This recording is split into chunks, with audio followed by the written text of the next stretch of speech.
Welcome to EMDR Chat with Curt and Michelle. I'm Dr. Curtis Roundsen. And I'm Dr. Michelle Gottlieb. For some reason, Kurt is confused about the name of our therapy. I don't know Yes, why. it's because everybody says EDMR when I talk about it, so I'm starting to say what they say. I know. I know. No, it's MDR. Oh, EMDR. Okay, good, good. You've only been good. doing it for how many years, Kurt? Let me write that down. Yeah. Right, okay. So, hi, everybody. We're glad you're here. And what we're having to talk about today is not as silly as what we were just talking about.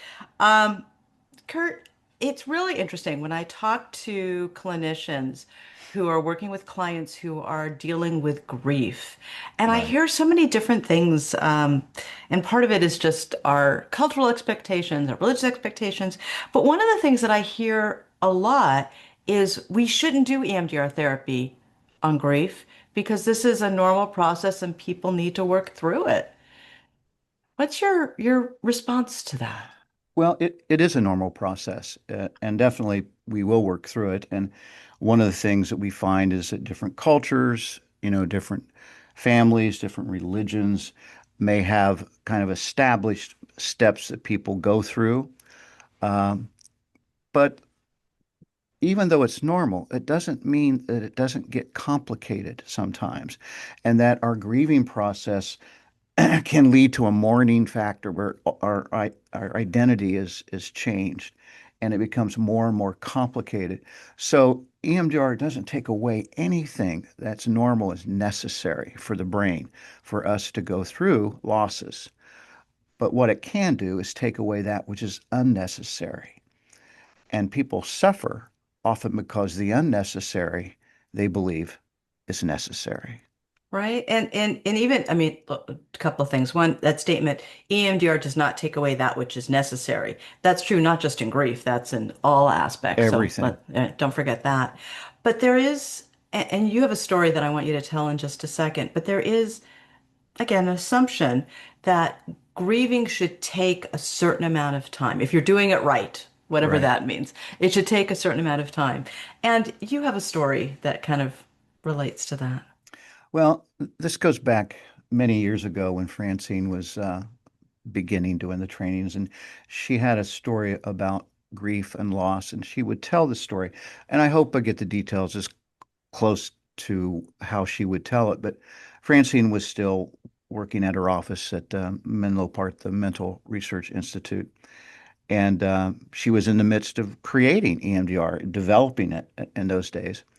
And some of her colleagues brought a young woman to her that had a newborn child, and the newborn child ended up getting very ill. The woman called the pediatrician, and the pediatrician told her to please come in first thing in the morning, but keep the child upright.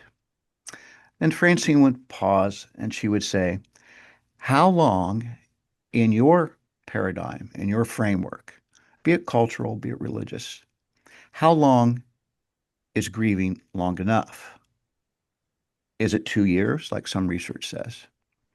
Is it 1 year, like some religions have a 1 year grieving process? Is 6 months too early to take care of the unnecessary parts of grief? What about 3 months? Would someone be considered as not loving someone if they, after 3 months? And then she would say, what about 3 days? And this is a story she told. The young mother had the newborn. She did what the doctor said. She was holding that child on her left side, on her left breast, and she was rocking in a rocking chair. And as she was doing that, uh, somewhere between 4 a.m., 4:20, she fell asleep and she awoke and discovered that her little baby had passed away. I think later on they found out it was SIDS, sudden infant death syndrome. But that woman was just devastated, believing that somehow her lack of awareness had killed her child. And she came in distraught, upset, grieving, and just beyond consolation.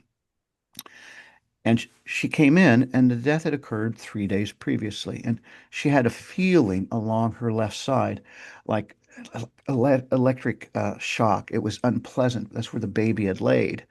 and she could feel the presence, and it was so horrible for her. She was so distraught. So Francine targeted those feelings and the loss. And during the reprocessing, at some point, that the discomfort that she felt on her left side, her left chest, began to get light and float and become almost like butterflies. And then it went into her heart. And she says, I will have him here forever. Hmm. And when she left, Francine would say she was still grieving.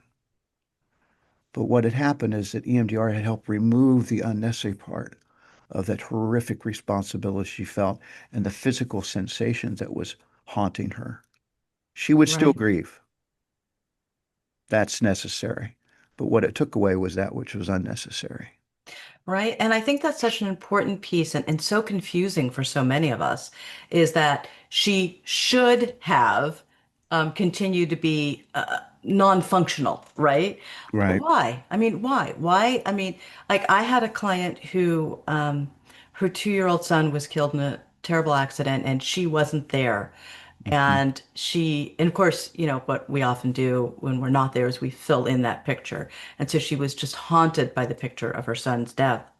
And we targeted that, and she was able to get back to work and she was able to get back to living, always mourning her child. And what's Mhm. interesting for her is, you said, for your Francine's client, it was butterflies. For her, she came from a Christian belief, and she that now saw her son being held by Jesus Mhm. and that allowed her to go forward with her life. So, but I think this leads to what a lot of our clients believe too, is if I'm not tortured Right. by this, then I didn't really love them. I didn't, I'm going to forget them. Right. It's the fear that a lot of times it's in EMDR speak, it's blocking beliefs. Mhm. That, oftentimes there's this belief that I have to feel some level of horrible, torturous upset uh, in order to really know that I love them. And somehow, if I'm able to mourn, able to grieve, I'll still cry. Things will still trigger me. That's normal. But I'm not inconsolable. I'm not paralyzed by the loss. And that's the piece that we can help with people who are grieving and in the midst of complicated bereavement. And I want to point out a great resource. Roger Solomon and Rando have done a lot of work on this, and you can find writings out there. You can find workshops out there on grief and complicated bereavement. So that for EMDR therapists, they're very helpful and they're very authoritative in what they do in integrating that EMDR piece. But And let me throw one thing. EMDR professional training also has a grief workshop done by Dr. Deborah Silveria. Let me throw yeah, that one in too. absolutely. Yeah. And so one of the things that, when people are dealing with grief, one of the questions we often get is, okay, what do we target? Mm, You know? right? And I have another quick story to tell. It's a story about a woman who was a wife of a firefighter. And I had seen the firefighter due to some work-related incidences that he had to endure, and we did EMDR on that. And there was about a 2-year period of time where he and his wife had tremendous amount of losses, like both sets of parents passed, a brother and uncle, close friends. And during the whole time, this woman was the Rock of Gibraltar. She's the one that would sit at the hospital. She was the one that would visit the family. She was the one that would cook meals and prepare them. She was the one that would hold hands. And she was the Rock of Gibraltar. And then the day come when their family dog died. And she was absolutely inconsolable. She was in the bed. She couldn't function. And of course, everyone would, many people make judgments. It's only a dog. Why are you so upset about that? Look at all the other stuff that you've been through.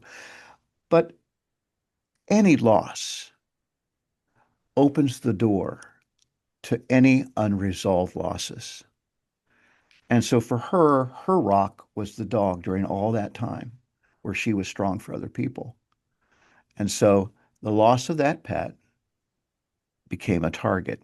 And it also allowed us to then deal with all the other losses that she had been so strong for, that she had really not grieved. she had to be strong for other people. So there are past targets that we go after, and then maybe we may want to talk about some of the present triggers that we find in grief. I'm going to do a quick aside and I want to come back to that because you just hit on one of my pet peeves of um, I'm strong. That means I'm not crying, I'm not mourning, I'm not doing whatever. I'm sorry. I think people who are crying are also very, very strong. All right. So yeah, just want to put that one out there. Yeah, I think all of the targets we have when they found out the person died, when the maybe the funeral or having to tell someone. But as I alluded to just a second ago, sometimes the worst target in the past prong is the vision of when that loved one died, even if Yes. they never saw it. Right. I had a client who was she worked for a retail facility and a car rammed through the window and people, her coworkers were killed. She wasn't there, she wasn't at work that day, she didn't see it.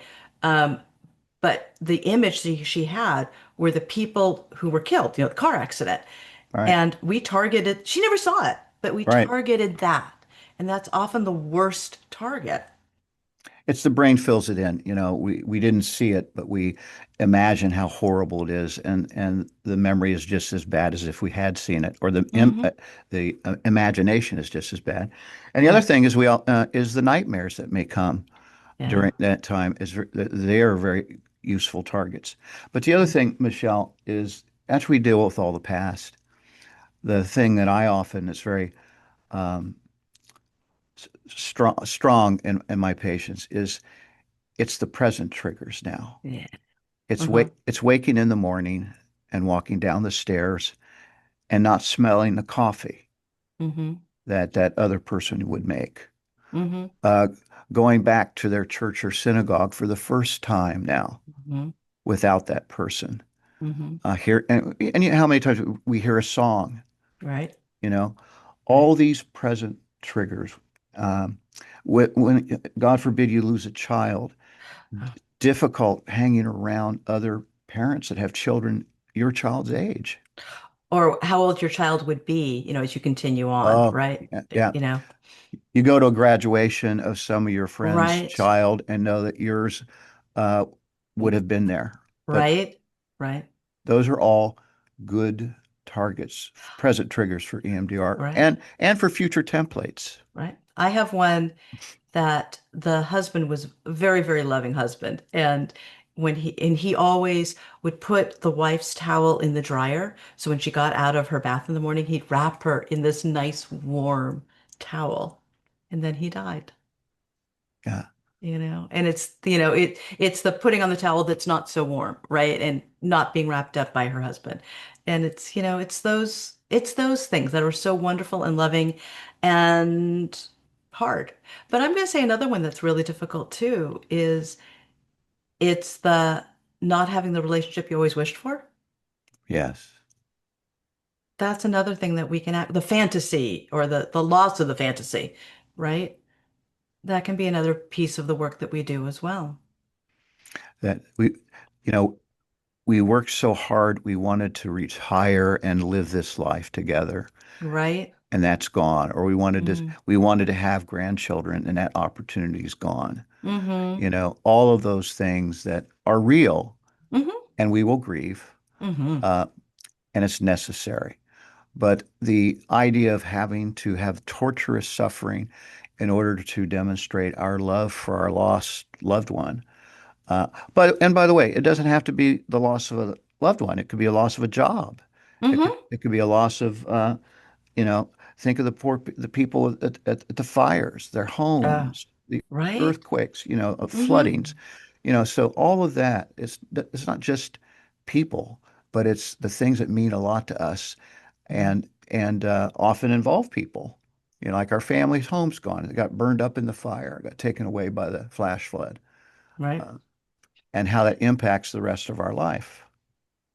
And you mentioned pets, and pets are family members. For those of us who love our animals, they're family members, and so we need to be careful.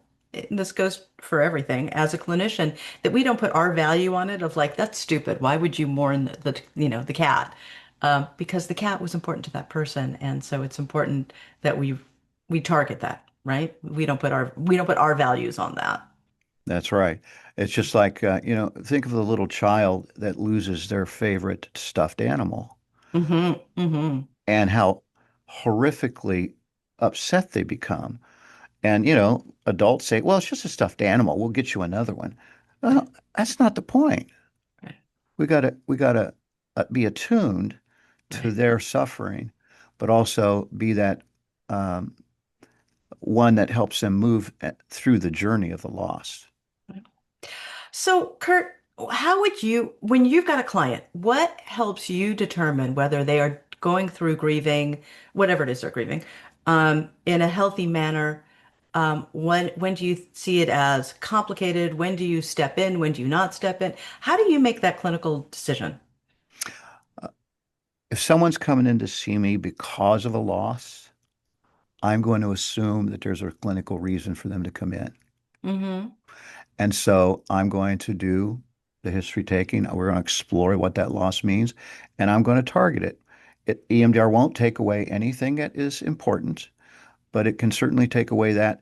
Sometimes that which is unnecessary is also invisible to the one who's had the loss and to the clinician observing because our belief structure says, oh, that's normal. Of course you would feel that way. Mm-hmm. And with EMDR, what we realize a lot of that which we believed was normal, Hmm. it doesn't have to be. And so even dealing with the loss and targeting those things which what might we might consider normal, I always like to check it out. Well, and I think then the next piece of that, again, our assumptions as well, is this clearly cannot be a suds of zero. We'll never reach a suds of zero on that. Like my woman whose 2-year-old son was killed. Like this could never be a zero, except it did become a zero because that memory got transmuted into Jesus holding her child. And let's define zero. Zero does Right. not mean no sadness. She Right. will always be sad about the loss of her baby, always. But it's not that gut punch. It's not that visceral reaction. It's not the electrical charge anymore. It's kind of like what we say in our trainings, what we're trying to do and what EMDR does effectively, it does re-edit, restructure, and stores the memory in a different way. Hmm. And we want whatever horror that is there, we we want the horror to be an adjective describing the incident, a horrible incident, rather than horror being an emotion we still hold in our heart. Mm-hmm. That was very well said, Curtis. Sometimes I surprise myself. I know, me too. Okay. Um, so, and we talk about, let it be historical, not hysterical, right? Ah, yes. Yeah. So, yes, I mean, but those blocking beliefs that you were talking about a few minutes ago, that comes up there too. If I allow this to go to a zero, that means I didn't really love them, therefore I'm not really mourning, or I'm not doing it right, or whatever that is. Or, But or or people will think I don't love. We yeah, project it out and we think other people will think badly of me if my yeah, life goes on. And there will be people that judge people. I mean, I've heard that and patients have talked about that, right, but that's the other person's problem, not right. the one that's suffering. And I'll tell you a cognitive interweave that I often use for, if I let this go, that means I didn't really love them, is flip it around. Okay, you died, and whoever it is who died, they're alive. You want them to be tortured by this for the rest of their days. Well, of course not. Right, go with that, you Right. know? I will often say, most of those that love us and pass want us to live life that they can't live with us now. Yeah. Uh-huh. Yeah. It's lovely. Where'd you just go? You just thought about something. Well, it's just the patients who have said that and realize that uh, the the joy and celebration they can actually have when Hmm. they are living out their life now as sort of a a monument to the one who's Sure. gone and can't live that life. They are doing it now. And that's where future templates can come in so Absolutely. beautifully, of that trip that you always plan to do Yep, together, right? Well, you're still going to do it, but you're going to do it maybe with a picture of him or I don't know, something that, holding his favorite shirt, that you're doing it together in honor, in memory of him, that's you right. know? And so future templates can really help to make that come to life and make it be okay, right? That's right. So we are about out of time. What I want to say with this is someone comes in with grief, you don't have to decide is it complicated grief, is it not? Just do the work. Their Right. brain will take care of the rest, Yes, it's oriented to heal and to cause health, and we just got to get out of the way, like everything, right? like everything. All right. So thank you all for joining us. This is an important topic. Again, there's lots of workshops out there, as Curt said. Don't be afraid to do the work and don't let your junk get in the way. Right. Until next time. Bye, everybody. Bye bye.